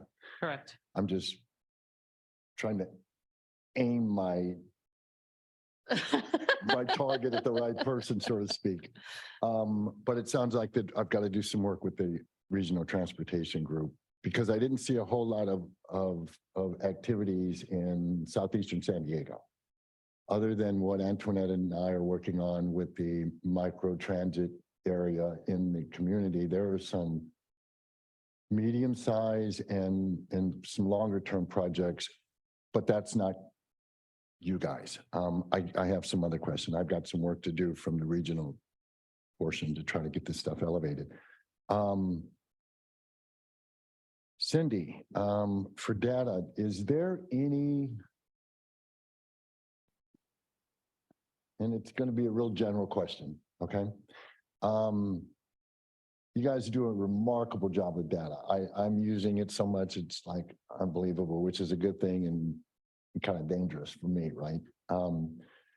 Are there any models of projecting the impact of what the region is doing on communities X amount of years down the road based upon the projects and the housing and the, you know where I'm going with it, using data as a projection of what we can do rather than a historical collection of what we've done, right? That makes sense? Let me try to answer, and then if I'm not answering, then we can keep discussing either here or offline. So I think one of the challenges, and I may defer to Antoinette on some of this, is that Sandag doesn't have land use decisions. And so we work very closely with the member agencies with their general plan updates and making sure that we understand what's going on. When we do our forecast, we're doing two types of forecast, assuming what we know about current projections and about, for example, the aging of the population. We also try to look at something with the SCS to try to understand if the regional plan is implemented as we intended to, what's the region going to look like, which is, you know, utopia. And so we're trying to use all the different measures that we can. When COVID happened, for example, we look a lot at the how did that affect the different jurisdictions and put that data up with unemployment rates. And again, those disparate outcomes. So we want to do the best we can, both with the data that we have to understand where we are now, where do we want to go, and what are the impact of our decisions. So I don't know if that answers the question. That does, which just tells me I'll get back in touch with you later, okay? But that was good, thank you. Then some random questions. Do we have anything to do with maintenance assessment districts? I thought I read somewhere that Sandag was helping with one group in Barrio Logan for a maintenance agreement. Does that sound familiar? It doesn't sound familiar. Oh. So maintenance assessment districts are usually. No, I just. I You know what they They are. are. Oh, okay. I'm just wondering, do you guys have any? No, it's usually local cities. Okay. Yeah. Okay. And then I'm almost done, guys, hold on. Okay, this is probably the most off track, and then I'm done. Melissa, do you folks have any bonus plans for your employees? I saw the performance merit You know, I'm dangerous. My background's in HR. right? I So- heard that. So, you know, answer that question. Is there a bonus plan for, okay? No, we do okay. not have a bonus program for employees. All right, then I may have some suggestions for you later, okay? Look forward to talking to And you. the last one is, I've been hanging around Sandag for quite a while. I don't see a whole lot of people of color in management positions, upper level management positions. Okay? Mhm. So I'm just Mhm. gonna throw that up there and let it float around a little bit. Yep. So, yeah, let me just put that out there and make sure that everybody's, you know, Yes. acknowledging it and Yes. hopefully making some succession planning decisions We are and growing them absolutely- from yeah. inside and Yeah. recruiting people from larger cities, those kind of things. Yes, that is, I mentioned our EEO program, Mhm. Equal Employment Opportunity Program that myself and our HR manager are responsible for. We take a look at our various employment related statistics on at least a quarterly basis and evaluate where we could be modifying our practices. Okay, so reaching there out is a to- plan to Yes. remedy these kind of things, right? Yes, yes. Okay. So we're monitoring our statistics. I don't think that I mentioned in the presentation this overall, the employee Mm-hmm. staff group, we are about 55% female. Mhm. Have been more than 50% Right. female for quite some time. And then our current representation from racial and ethnic groups is about 57%. Okay, that's with all classifications? or That's just across the entire organization. Our assessments, and I do understand your question, we do take also a look by levels or job Classifications. classifications and so forth. Yeah, so we have all that analysis as well. Okay, and by the way, the reason why this is run so well is because you have 56% of this organization has women in it. Thank you very much.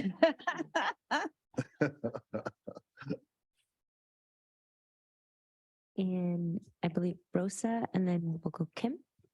Hi, thank you.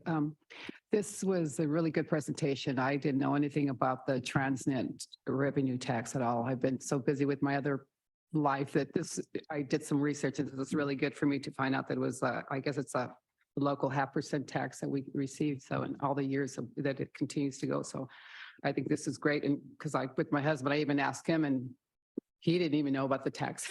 So like I said, it was an eye opener. So I wanted to find out two things. As far as the electric vehicles, will this have any effect on the revenue? Because I know with the gas tax, those are electric vehicles. So if that's going to cause any downfall down the stream as far as electric vehicles, because that's where we're moving towards in the future. And then second, the pilot program for El Cajon, do you know when that's going to start? That's it. Thank you. So I'll start regarding the gas tax and the electric vehicles. So each time that we do an update to the regional plan, we have to make assumptions regarding the revenue that will be coming in to support the projects and programs in the regional plan going out. The last one went to 2050. When we do the update in the 2025 regional plan, we'll be looking at the assumptions in regards to the amount of revenue that can be that we expect to be generated through gas taxes. And we would have to what we would do is we would look at what the state is assuming in terms of the vehicle miles traveled and the fuel tax revenue that will be generated. That would then be incorporated into our plan. And so if the gas taxes start to go down, then that would be impactful for the overall capacity that we would have for the regional plan for 2025. So would that change your projects, projections for the future, or you would have to figure out other ways of getting your revenue? It would be both. We Okay. would, both of those would be considered part of the analysis for the 2025. Okay, thank you. And then I'll take the other question. So our staff and the BEEP team is in early conversations, planning conversations with El Cajon City staff for the pilot project. I'll ask that team come and give a presentation on the status of the BEEP pilot projects, as well as our other flexible fleet pilot projects at a future meeting. Thank you. Great, thank you so much. Extremely informative. I just have a quick comment and then a quick question. Robin, you were talking about, making sure that people are aware of what their money is going towards with the Transnet sales tax. I mean, I think that's absolutely needed, and especially when we gear up for election and votes, in November to try to get another one on the ballot, et cetera, for a sales tax, et cetera. I would just suggest that those types of PSAs, and whether it's signs that are placed on the roads or the bike paths or near the trolleys that have been built with the Transnet dollars, be put into the languages of those specific communities. And maybe they already are, and this is not rocket science, but just even thinking like a bike path through City Heights being in Arabic and Farsi, and pick the language, right? And just how important that would be then for those populations to be able to see that, and just blanket campaigning that throughout the diverse neighborhoods in those specific languages. I love that idea. These are the things, like you said, it's common sense, right? But it's something that we just have not thought of. So I appreciate you sharing it. So it's something we can look into. Yeah, for sure. And then my question, I think this is for Sharon, and this might be really simple, but how come at the Otay Mesa Eastport would the price go up to get through when there's more people there? So that's a great question. And the reason why is, sometimes there are 3, 4, 6 hour waits at the existing border crossings. And so in order to control the crossing time to be on average 20 minutes, the price goes up. So people who don't want to pay the price and can have the time to wait will continue to wait, and it'll limit the amount of people that can go through the crossing. I'm not sure that makes sense. Does that make sense? I think so. Yeah. Yeah. Yeah. It's supply and demand. So the more expensive something is, the fewer people can take advantage of it. Yeah. And I realize that has strong implications for social equity. Right. There you go. Yeah. Okay. Yeah. Yeah. And my understanding is that there is a plan to support, social people who are impacted by, financial considerations. That's going to be incorporated. You were probably still a couple years off from opening, but it is going to be a very important topic that we'll be bringing back to you all for your input and consideration. Your input's going to be really important on that. Thank you. And I believe Goyo and then Claire had comments or questions. Hi, and thank you so much for sharing information. Very thorough. I just had a couple of questions on just clarity on the Blue Line Express. It's in the planning stages for the following fiscal year, correct? That's right. So we're just kicking that off now, and that will go into next fiscal year. Got it. And for the San Ysidro Mobility Hub, that was in phase 1 of, so there's implementation. So phase 1 is wrapping up now. We gave a presentation last week to our transportation committee on the work and the 3 alternatives that we're seeking input on now for San Ysidro Mobility Hub phase 1. And then phase 2 will begin immediately after. So phase 1 is more about alignment and the transit station itself. And then phase 2 will really expand to look at the community at large and all of the connections that people need to make to get to and from the transit center. Right. Thank you. I just wanted to clarity on that. And then was final comment on just to clarify also that the Border to Bayshore Bikeway, that's fully funded, correct? Oh, thanks. Yes, it is fully funded, and we are going into construction. We're going to be having a groundbreaking within the next month or so. So really excited to get that going. Thank you, Rosanna.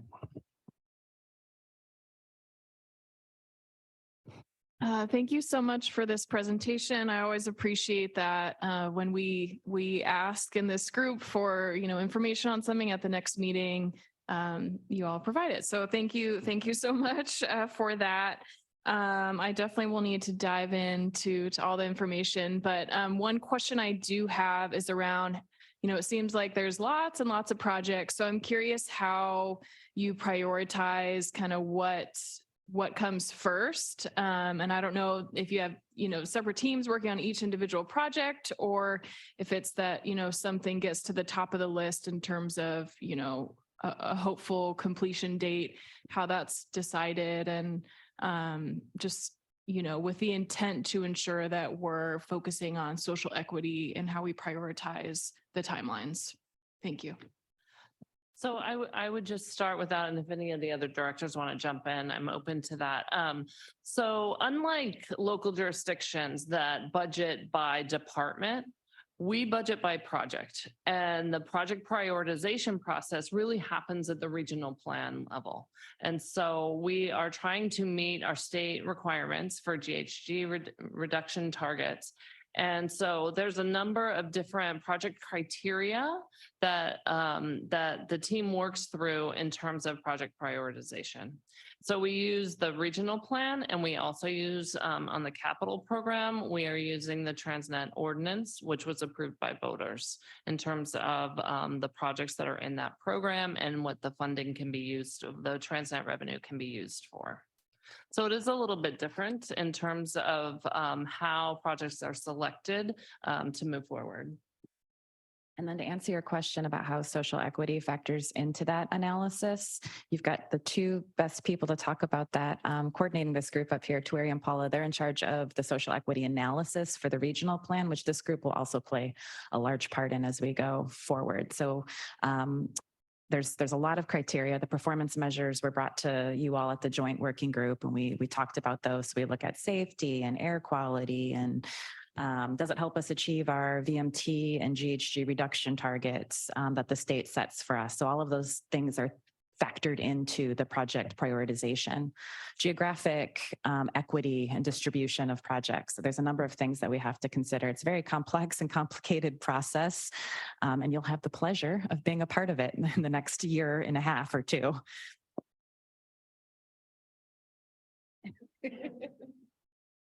Any other comments or questions from the working group?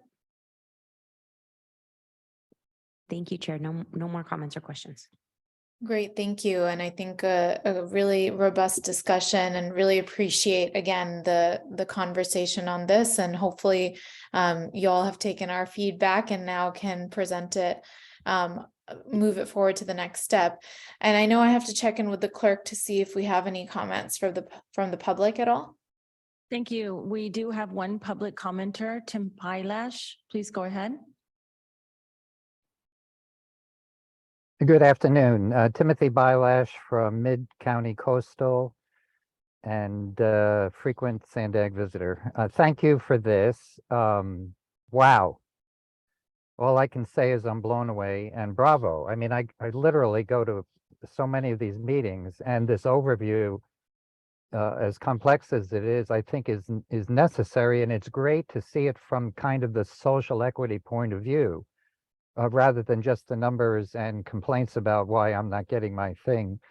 So I have about a dozen comments, which I won't get into, but perhaps some of you will be around at tomorrow's meetings. I'll be there in person. I just wanted to raise two questions. I believe it was Robin's presentation. I don't know which slide it was, the regional planning summary slide.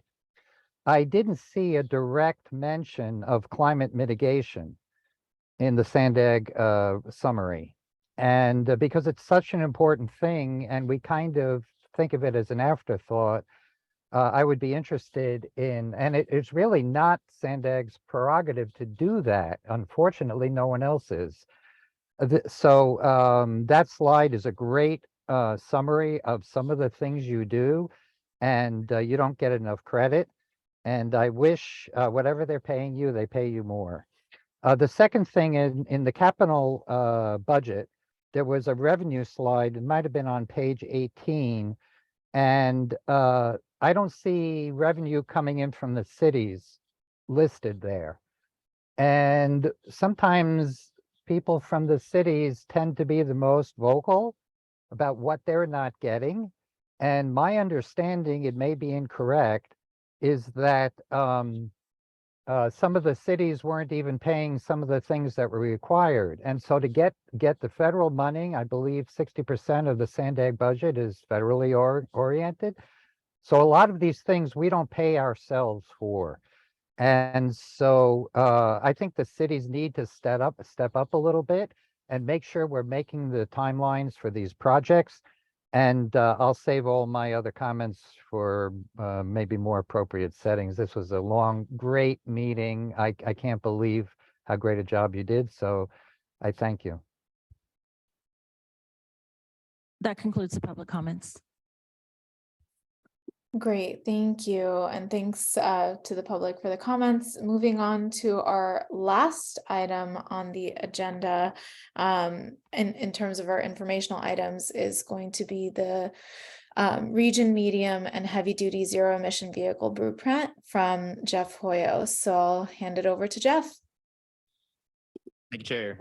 Good morning, almost afternoon. Thanks for sticking with me today. I had about 15 to 20 minutes to talk to you about with the presentation. I'm going to make it to 5 minutes, so we'll get to this real quickly. But first, I want to start with a little bit of a visioning exercise. I want you to think back 10, 20 years ago about how you used to get around, or maybe on transit, how you got your packages delivered to your house. What did that smell like? What did that sound like? What did it do to your communities? You know, historically, transportation is the largest contributor to greenhouse gas emissions in the San Diego region, and then through that, the state of California. And the trucks and buses are loud, they're noisy, they're dangerous, and they affect our communities. So SANDAG is working on a regional medium duty, heavy duty zero emission vehicle blueprint, which will outline strategies and investments that SANDAG can take to help accelerate the transition to trucks and buses that are clean. So we're gonna go quickly through this today. We got some work to do, essentially, is where we're at. So I wanna give a little bit of an overview of where we are and what this blueprint is working on, and then the next steps for the blueprint so we can get your input.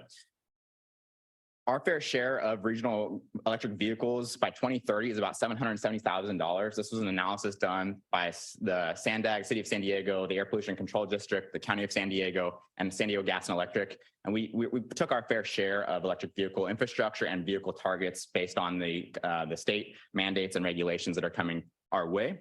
And so we got some work to do. As of 2021, we had about 100,000 vehicles in the region. So we are making progress, but we do have some work to do. And it looks like we're over 150,000 charging or fueling stations as well for the region. So there's work to be done. SANDAG has been working on EV charging since 2010, but we've focused in the light duty space predominantly. Medium and heavy duty lagged behind due to technology. And we are now being able to plan better for this technology since it is rolling out and on our streets. There are a couple federal bills that I wanted to mention real quickly, federal funding opportunities that I want to mention. There's the NEVI, which is National EV Infrastructure, and then there's the Charging and Fueling Infrastructure Grants. Those are providing funding to communities and corridors throughout the state of California and the United States. And there is a call for projects for the CFI grant on May 30th. So if you'd like to chat more about that with SANDAG, we'd be happy to chat offline. But there are a number of also state mandates that are really helping with supply and demand. I'm going to hop over here.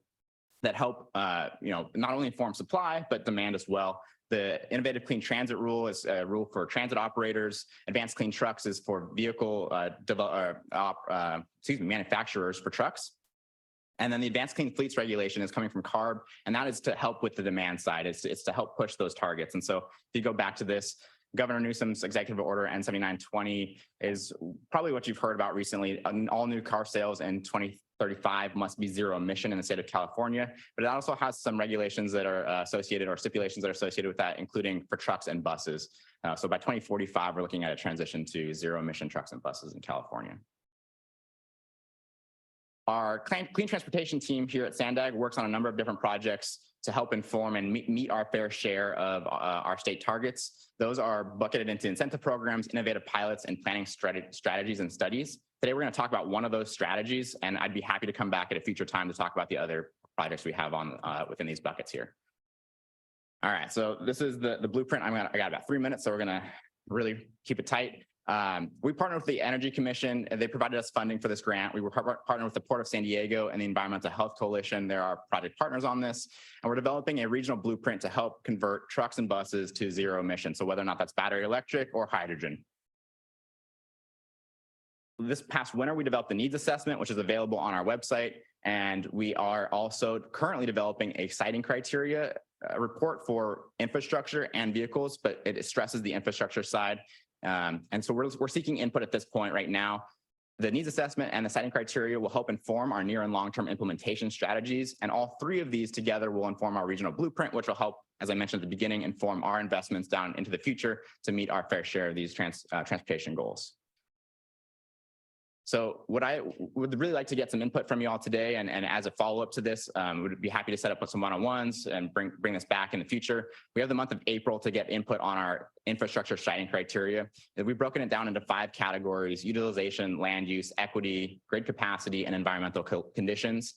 But I think one of the things that I want to mention here is that equity really plays a role throughout the entire, when we're thinking about this blueprint, because in order to make transit more available to folks, we also want to make it more clean, and we want to make sure that your neighborhoods that are being serviced by the trucks that bring you goods and services are also not polluting those communities.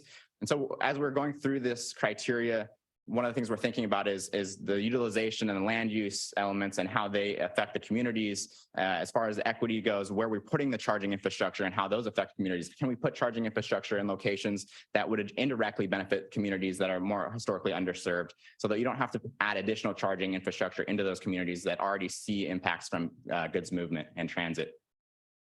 So I don't have time to go through every single one of these criteria today, but I would make a request that you all take a look at the report, which will be sent out as a follow-up to this meeting, and provide feedback to my team. We have the month of April, as I mentioned, so there's plenty of time. If you have questions about the report, I'd be happy to set up a one-on-one, do some more learning sessions. We can bring this out. I can give you the full presentation if you'd like. I think there's a lot of good information in there, and we want to make sure that we're using that equity lens as we develop this criteria, which will ultimately inform our near and long-term strategies.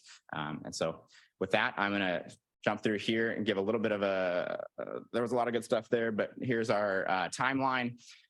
As I mentioned, we are developing the criteria now, looking to finalize it in the end of May. So the month of April is the great time for feedback and input. We'll be developing strategies this summer with the drafts available this fall, and a draft of the blueprint is available this fall as well. We'll be coming back to our working groups and committees to share this information as we have it updated, with the final blueprint being completed early next year. So with that, I will leave my contact information up here, and thank you all for your time. Thanks, Jeff. I know that you had to truncate that and go through that really quickly, so we really appreciate that. And would like to look to the working group members to see if there are any comments or questions from you all. Can we schedule him to come back? And Because there's. Yeah. Okay, thanks.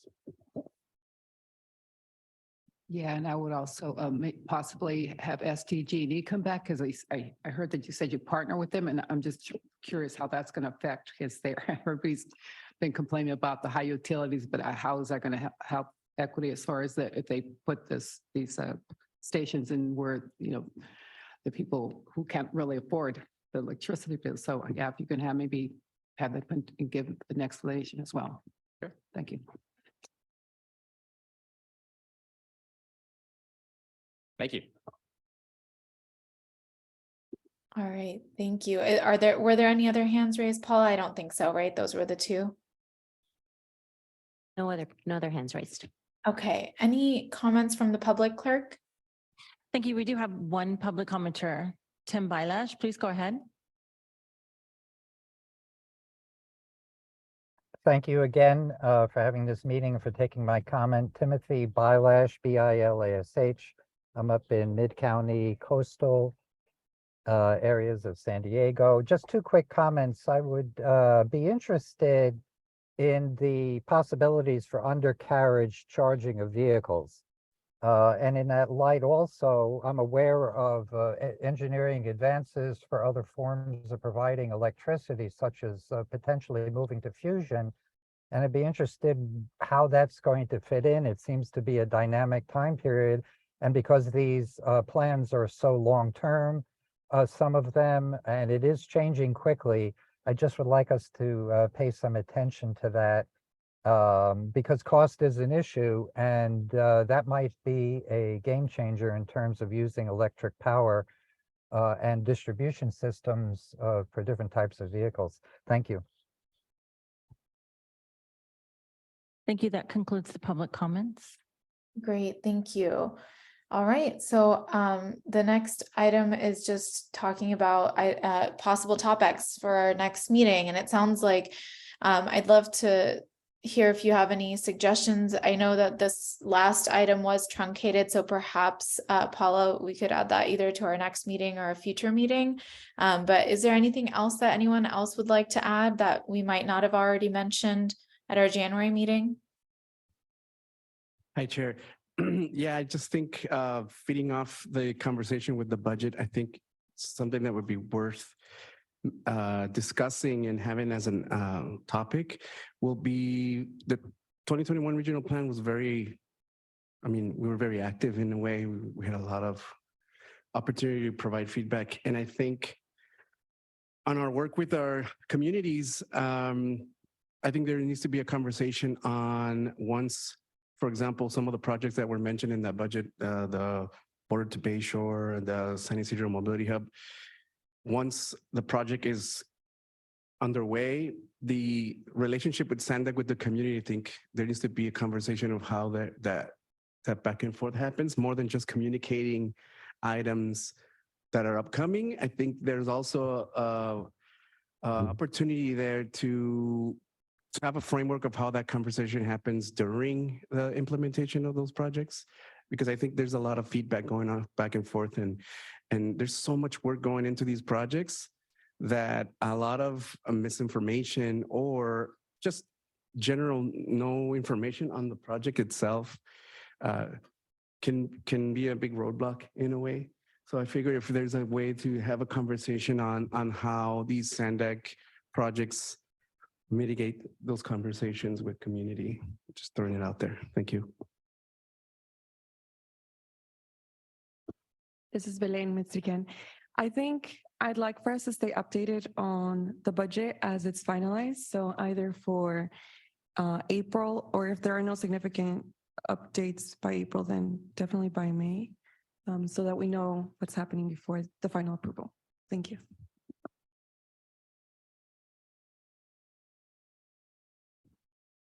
I'd like for future agenda items, maybe the active transportation piece, and getting into a fair amount of detail as to what that actually means. What does that look like? Is it infrastructure projects? I had heard complete streets. That's critical, probably in everybody's community. And so getting maybe a little bit more detailed on that so we know what to ask for. The other thing is, and I mentioned it earlier, is I guess I need to understand how community needs, you'd think I'd know being here since Jesus was a child, but I'm trying to figure out how we can get something that's needed in the community on the RTP. And specifically, and so maybe it's revisiting the next round of the RTP. You know, we've talked about this grade separation on Euclid and Market for a long time. And there's some other pretty major projects. And so I guess I need a clearer understanding as to how, because we talk about it, and the RTP comes out and nothing's there. You know, the Orange Line's great, but when was the last time it got some love, you know? I mean, it seems like, and I could be totally misinterpreting it. So I want to revisit, I guess, that process, you know, because I know that there's money for freeway caps, for instance, from President Biden's, you know, infrastructure plan. And I've talked to Caltrans about that, but we need it funded, right? And so that, as in Toronto Park, is exactly what is being discussed now. So that needs to be on the, you know, so there's some major things that we're talking about, but I'm not seeing them move. I'm not seeing them get to these guys, you know? So however I can, or we all can get better, you know, informed of that process, I think would be helpful. Okay, but thanks. You guys did a great job today, by the way. I'd like to echo Barry's comments. I'm not sure if this will make sense, but I had a vision of School of Rock, how a bill becomes a law. I feel like there's still so many pieces, kind of like the game that didn't fit together. And I don't know if there's an opportunity if this group could do a workshop instead of this formal meeting where we each bring a community condition, maybe one success and one barrier that we know is in our community, and get more deeper understanding of how it works with Sandag versus the local jurisdiction versus Caltrans, what fits in the RTP, what's the local decision. I'm thinking Carmel and I have been working with a group in Oceanside about lighting over the I-5 at Brook Street in Oceanside.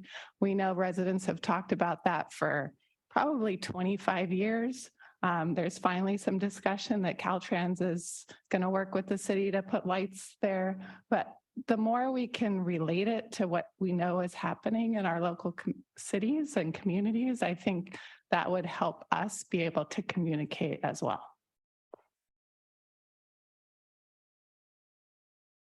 Yeah, hi. Now, I'm not real familiar with I guess they call it ARGIS. I'm not sure what that is and how did that play into the whole social equity working group and in Sandag. I really don't know any of that. I mean, they brought that up, so maybe some additional information on that would be helpful. Thank you.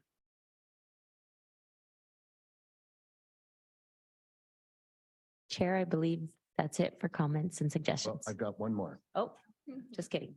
Sure. Somebody from contracts in and talk to us about how contracts are distributed as an equity project. You know, if we're talking about equity, let's get in the weeds with it. Let's find out how contracts are developed. Is there input from the residents or the community as they're getting developed, but that kind of weeds. Active transportation, regional plans, housing. Let's get somebody in here to talk about housing, huh? About what? Huh? Yeah, I know. Well, we've had this conversation before, so this is just, yeah, and that was the only other thing I had. Okay, good. Okay, I think now no more comments, Chair. Okay, great. And I know we've taken that down and we'll make sure to add those to our next meetings. Is there anything else that anyone else would like to share other than that? I know we have to check in about public comment. And there are no public comments. Okay, great. All right, well, seeing no hands, I know our next meeting is scheduled for Thursday, April 27th at 10 a.m. at the Sandag 401B Street location. Any other closing questions or comments from the working group members? None. Great. All right, well, thank you all for attending today, and we are adjourned at 12:04 p.m.